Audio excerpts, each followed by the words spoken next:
আসসালামু আলাইকুম, কেমন আছেন সবাই? আশা করছি ভালো আছেন। তো ভিডিওটা শুরু করে দিলাম। আমি রান্না করতে চলে এসেছি। আমার রান্না প্রায় শেষ। এখানে আমি করছি ঝুরঝুরে আলু ভাজি করলাম। আর এখানে আমি রান্না করেছি কচুরমুখী দিয়ে চিংড়ি মাছ। তো রান্নাটা আমার প্রায় হয়ে আসছে। হালকা একটু মরিচের গুঁড়া দিয়েছিলাম, এই জন্য কালারটা এমন আসছে। আর একটু হবে। আর রান্না করেছি মুরগির গোশত। তো আজকে দুপুরে কে কী রান্না করলেন অবশ্যই কমেন্ট করে জানাবেন। আমি তো আজকে এগুলোই রান্না করলাম, কচুরমুখী দিয়ে চিংড়ি মাছ আর আলু ভাজি আর মুরগির গোশত।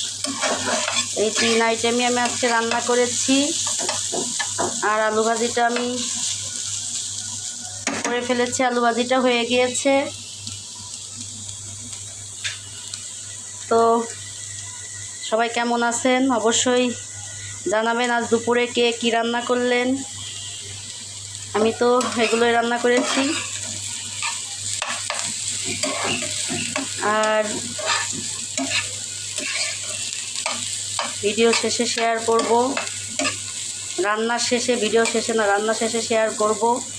এই তো বন্ধুরা দেখেন, তো আমার চিংড়ি দিয়ে কচুরমুখীর ঘাটিটা কত সুন্দর হয়েছে, মাশাআল্লাহ।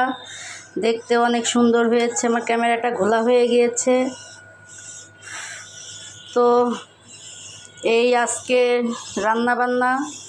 আর এখানে আমি আমার ছেলে মেয়ের খাবারটা বেড়ে নিয়েছি। তো এখানে কচুরমুখী তরকারি, এখানে আলু ভাজি, মুরগির গোশত, ভাত আমি একসাথে টেবিলে নিয়ে দিব, ওরা নিয়ে খাবে। তো ভিডিওটা যদি ভালো লাগে অবশ্যই লাইক কমেন্ট করবেন, শেয়ার করবেন। আমার ফেসবুক পেজটা ফলো দিয়ে দিবেন, আমার ইউটিউব চ্যানেলটা সাবস্ক্রাইব করে দিবেন। সবাই সুস্থ থাকবেন, ভালো থাকবেন। আল্লাহ হাফেজ। আর আজ দুপুরে কে কী রান্না করেছেন অবশ্যই কমেন্ট করে জানাবেন।